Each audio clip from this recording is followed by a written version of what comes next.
മഹാന്നതന്മാരോടുകൂടെ അല്ലാഹു സ്വർഗ്ഗത്തിൽ കൂട്ടിത്തരുമാറാകട്ടെ. ശംസുൽ ഉലമ E K Abubakar Musliyar സമസ്തക്ക്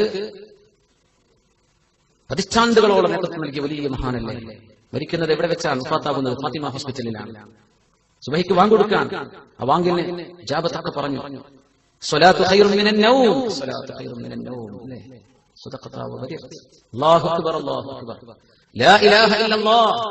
അന്ന് നിങ്ങളൊക്കെ പഠിപ്പിച്ച ഒരു ഉസ്താദ് കൂടെ അന്ന് ശംസുൽ ഉലമയുടെ ആ റൂമിൽ അതിൽ സാക്ഷിയാണ്. ഞങ്ങളോട് പിറ്റേന്ന് ദാൽഹുദയിൽ വന്നപ്പോൾ പറഞ്ഞു, ഉസ്താദ് അവറുകൾ മരിച്ച നേരം ബാങ്കിന്റെ ലാ ഇലാഹ ഇല്ലല്ലാഹ് വരെ ഉസ്താദ് പറഞ്ഞ് ഞങ്ങൾ കേട്ടിട്ടുണ്ട്. ലാ ഇലാഹ ഇല്ലല്ലാഹ്. അത് കഴിഞ്ഞ് ശംസുൽ ഉലമ അവറുകൾ പിന്നെ കണ്ടു തുറന്നിട്ടില്ല. എന്താണ് ആ വാക്ക് പറയാനുള്ള ഭാഗ്യം കിട്ടുന്നത് വരെ ഒരു മനുഷ്യന് വിജയിച്ചു എന്ന് പറയാൻ കഴിയും? അല്ലാഹുവേ, ഇവരൊക്കെ മഹാന്മാരല്ലേ, അതിനൊക്കെ ഭയങ്കര ഭാഗ്യം വേണ്ടേ? മൻ കാന ആഖിറു കലാമിഹി ലാ ഇലാഹ ഇല്ലല്ലാഹ് ദഖലൽ ജന്ന.